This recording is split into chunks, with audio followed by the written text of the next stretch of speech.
Well, I guess it's probably me that needs introducing, actually. I think you all know Bridget quite well. I'll start off. My name's Martin Fairley. I'm Research Director for ACO, the company that manufacture channel drainage, and you may well know our products. What we're actually delivering today is a hypothetical model of a supermarket, and the challenge was to integrate SuDS on the supermarket site as far as the draft national standards impose on that. So the content will broadly cover these areas of this hypothetical model. We've split the presentation in two, and I've asked Bridget to give me a time warning on about 5 minutes, so then I'll hand over. So, commercial urban applications, and do they matter? The model that we've chosen is to look at a supermarket store. We've generated a reasonable amount of interest from the supermarket sector. We have one particularly working closely with us on this. Initially, this project started in November last year. We employed Ilman Young, and we have a representative from Ilman Young here today. They designed a number of conceptual schemes. These are being audited by Bridget and HR Wallingford for compliance to the national standards. So, do they matter? A lot of the focus has been very much on housing, but let's look at this sector for a while. This sector, when combined together, account for 53 pence in every pound that we spend. If you sum the total revenue stream per annum of the 4 largest supermarkets, then that equates to around about 112 billion pounds. That's not far off 10% of the UK's GDP. So do they actually matter when we're talking about integrating SuDS on their sites? For sure, their designs for new supermarkets will be assessed by the SAB, but their drainage won't be necessarily adoptable because they're a single property.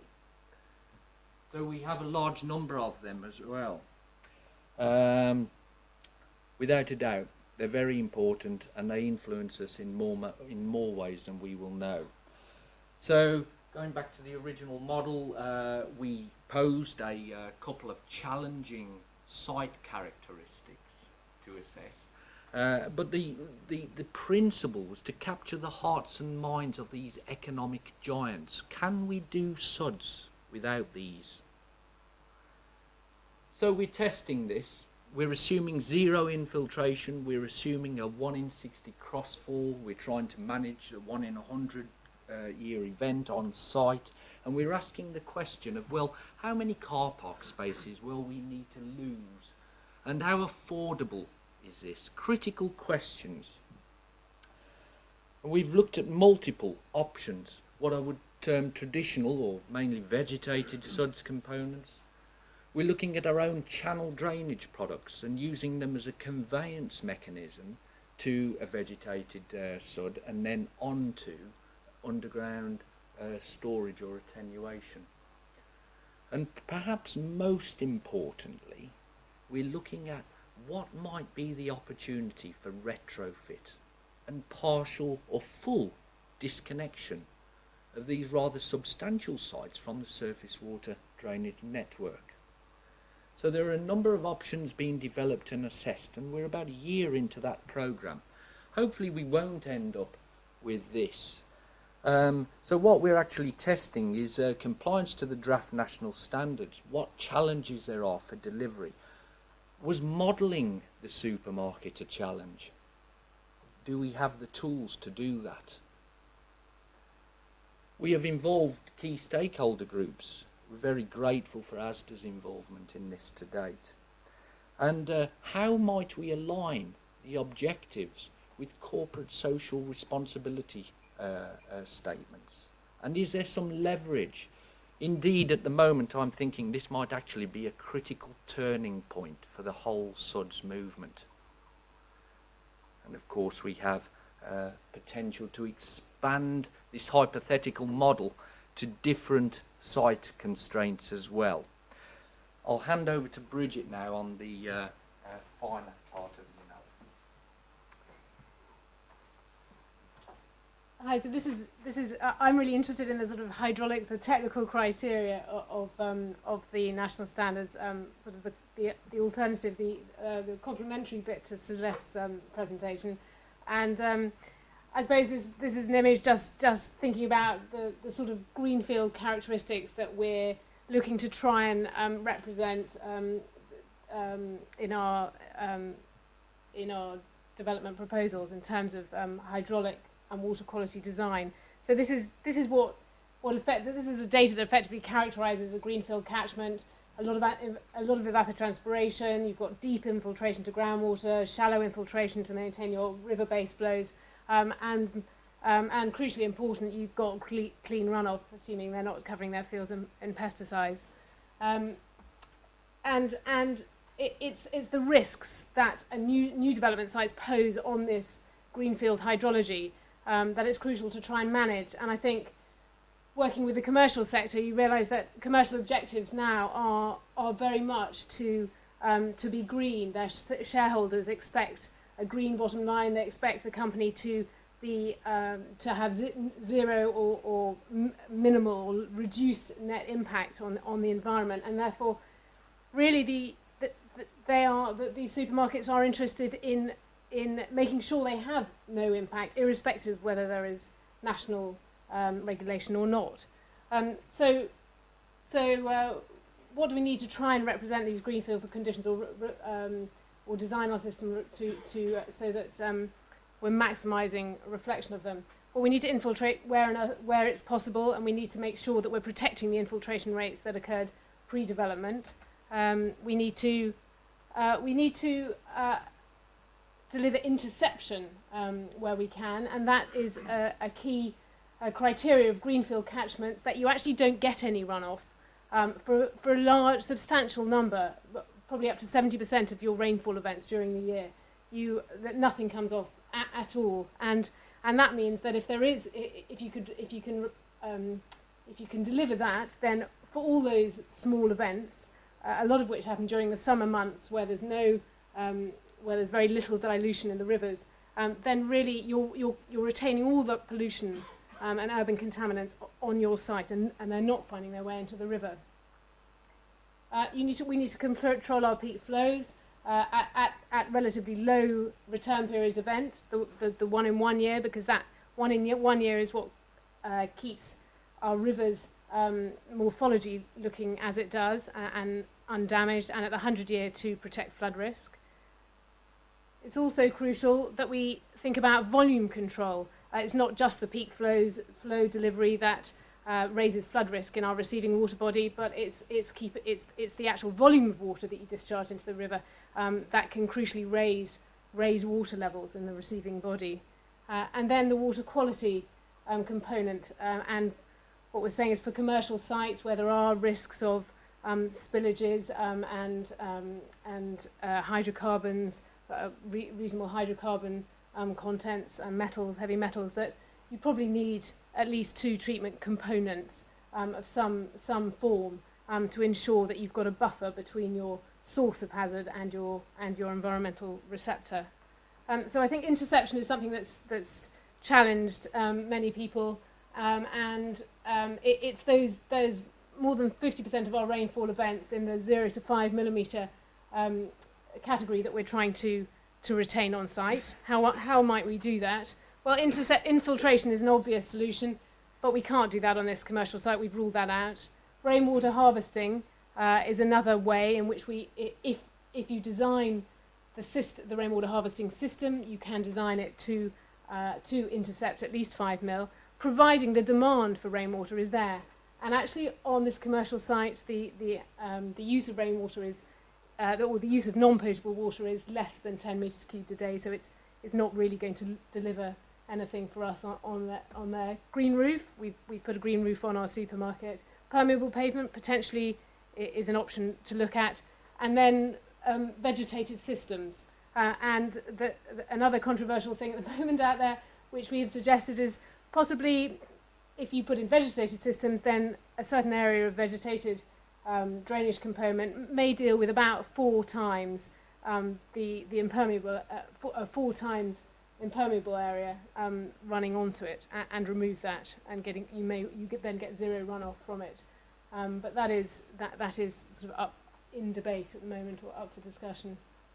This is the runoff hydrograph that you get from a developed site, and what we're saying is that all that hatched area is the additional runoff volume, so over and above what the original greenfield runoff volume. And you can imagine all that proportion of the hydrograph is extra, all that water finding its way into the river, especially in flat, low-lying, constrained river catchments, is going to have a big impact on flood risk. And that is the volume that needs to be separated out and further controlled. How can you deliver volume control? Well, you can do more infiltration. You can get rid of water that way. We can't do that on this site. You can further rainwater harvest. Again, can't do that. You can take that runoff volume, put it somewhere else in another area, and then really tightly control the rate at which it discharges to something which is not going to have any material impact on the flood risk. And we've defined that material impact as generically about 2 litres per second per hectare. Or if you can't do that, if that's difficult, you could go back to a single point of discharge constraint limit of 2 litres per second per hectare, but that's going to give you much higher system storage volumes. So the systems that we've looked at, we'll go back to this model that we've done. We've taken this commercial superstore site. We've absolutely filled up this is what the site looked like before. We've filled up every area we can with vegetated systems, and they're drained using channel drainage. The impermeable surface is drained to the vegetated systems using channel drainage, and then we've got geocellular boxes at the end to deal with the additional storage that you need. So that's the way, and a green roof. So that's the way the water flows. And the benefits of this is that you don't get any loss of car parking spaces. You've still effectively got an impermeable car parking construction, which has significant benefits. But you're not going to deliver fully on your interception criteria because there isn't enough vegetated space there. You can't rainwater harvest, and you've got your green roof. And there's a question mark about treatment. It's difficult on a sloping site like this to push the last bit of impermeable runoff into that upper swale so that you get 2 levels of control before you discharge. And then you ask, well, actually, what is that making a significant difference to your contaminant runoff? We don't have any guidelines really that say we need at least X meters of swale or whatever of detention basin to deliver the right level of treatment. We then looked at permeable paving to see the potential benefits of that. You've got no loss of car parking spaces, you've got no surface collection channels, you've got pretty much a compliant solution to the national standards, but you've got the cost of the permeable surfacing, and you've got the significant complexity in terms of the construction process and protecting the permeable surface. We then looked at, well, how much of the car park would you have to give up to deliver interception? And really it's about another 20% of the car park needs to be sacrificed to vegetative systems, which, you've got your compliant solution, but you've lost a lot of car parking spaces. What does that mean to the commercial operator? And then we looked at a final solution, which would involve using surface water collection channels, but distributing the water into a permeable subbase. And there, you reduce the storage required at the downstream end. You have a conventional car park construction, no loss of spaces, potentially a compliant solution. The modelling challenges. Interception is obviously a modelling challenge. There aren't really any models that can tell us that can model interception processes. So you need a soil moisture storage model and an infiltration model on a effectively a sort of time series basis, and the current drainage models don't do that. Although I know some of them, micro drainage, music, some of them are looking to incorporate that in the future. Treatment, we've got music, a bit of software that does water quality treatment, but we don't have any standards with which to fix for the downstream delivery. And we've got this whole complexity of multiple flow control, storage minimization, and the optimization of storage on site. And just to show how complicated it was, we ended up, you've got a long-term storage zone, and then you've got three levels of attenuation storage, all fixed at different weir levels. And it's only by modelling at this complexity that you end up absolutely optimising your storage and delivering the compliant solution. Good. What hopefully we're explaining is this is part of an ongoing process. To date, it's taken us just over a year. Our chartered engineer at ACO has probably spent in excess of 150 hours at present on modelling the drainage alone on one single site. This has proven quite a complex operation. However, what we have managed to do is to gain the attention of a quite significant stakeholder group. They actually provided us with an assessment of what a car park space might be worth. £2,000 per week and up to £4,000 per week at Christmas time.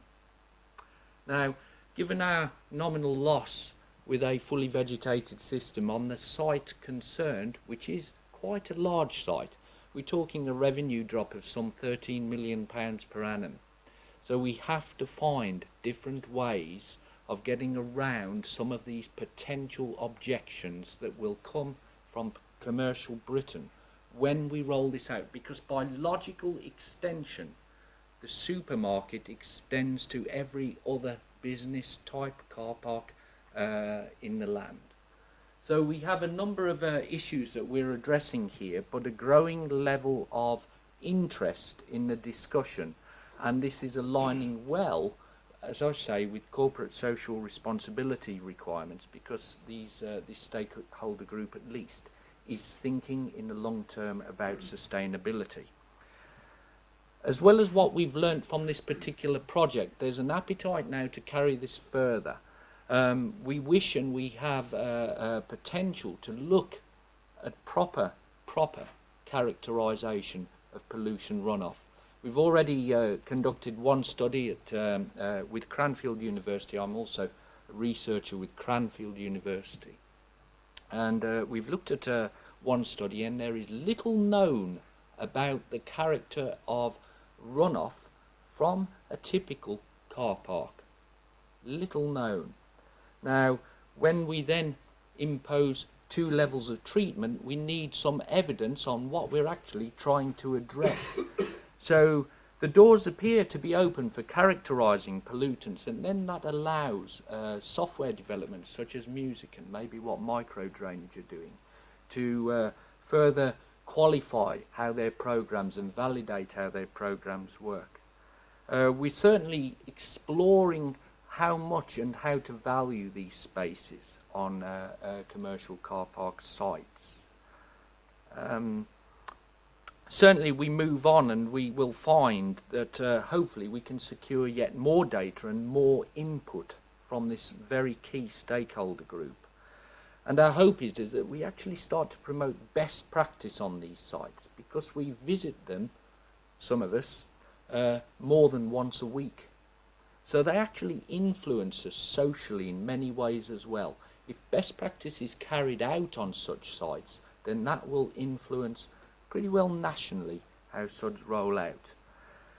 It's hoped that the case will go forward to helping DEFRA decide how to argue the cost-effective compliance case, and most importantly, and the work of Ilman Young picked this up very early on, there is a profound case for retrofit and partial disconnection.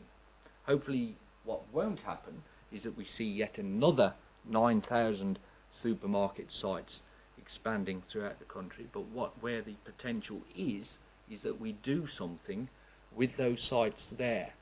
And that will require some quite astute thinking from surface water drainage operators, the water and sewerage companies, Ofwat, and indeed the insurance industry, because currently the incentives are not there to provide for disconnection.